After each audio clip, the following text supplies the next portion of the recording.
راح اعطيكم 4 فضايح سريعه لليوتيوبر بيسان اسماعيل. بيسان اسماعيل بنت سوريه من محافظه السويدة. طلعت على اليوتيوب الاول بالمقالب، بعدين صارت مغنيه، وبعدين شهرت وكبرت. بيسان اسماعيل بعام 2016 كانت فئه قليله من الناس اللي بتتابعها، عشر اوسط ما في ناس كثير. بعام 2016 كان علي مرسال اليوتيوبر السوري اللي مسيطر التوب بعالم اليوتيوب، اللي هو مغني راب. دخلت بيسان اسماعيل في قصة حب وعشق مع علي مرسال مشان تطلع وتنشهر.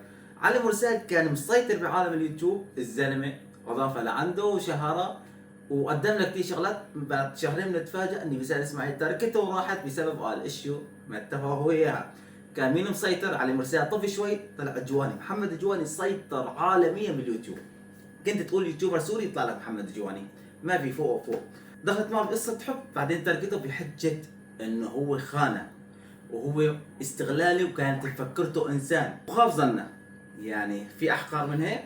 راحت بعدها عن انس الشايب اليوتيوبر الاردني، تركت السوريين راحت على الاردنيين. انس الشايب كان زلمه مشهور ما بيعازف بيسان، هو بيسان احلى جو بعالم اليوتيوب. تركته بحجه انه هو اشترى بيت لامه من مصراته. هل من المعقول انس الشايب يشتري بيت من مصرات بيسان؟ ما انس الشايب عنده مال متاكل للنيران ما قبل ما تنشهر بيسان.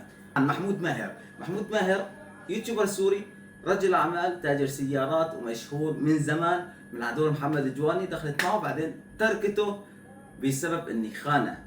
شباب بيسان اسماعيل فضايح كثير كثرت. هلا الله عليم عمين راح تدخل، عم بيقولوا عن طريق الشامي، راح تحب الشامي راح تدخل له. شباب بيسان اسماعيل استغلاليه، راح تضل تعمل هيك وتعمل ترندات مشان ضل يحكوا بخطبتها. بتخطب تضرب ترند، بعدين طلقت تضرب ترند، حبت تضرب ترند وتضل عايشه على الترندات. لولا الترندات وقصص حبها لتلاقي بيسان اسماعيل طفت من زمان.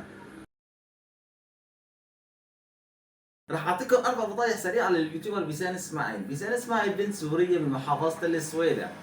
طلعت على اليوتيوب الاول بالمقالب، بعدين صارت مغنيه، وبعدين شهرت وكبرت. بيسان اسماعيل بعام 2016 كانت فئه قليله من الناس اللي بتتابعها، عشر اوسط ما في ناس كثير.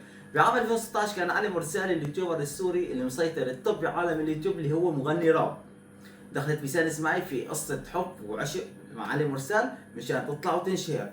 علي مرسال كان مسيطر بعالم اليوتيوب، الزلمة أضاف لعنده شهرة وقدم لك كثير شغلات. بعد شهرين بنتفاجئ ان بيسان اسماعيل تركته وراحت بسبب قال ايشيو ما اتفقوا هو وياها. كان مين مسيطر؟ علي مرسال طفي شوي طلع الجواني. محمد الجواني سيطر عالميا باليوتيوب. كنت تقول يوتيوبر سوري يطلع لك محمد الجواني، ما في فوق وفوق.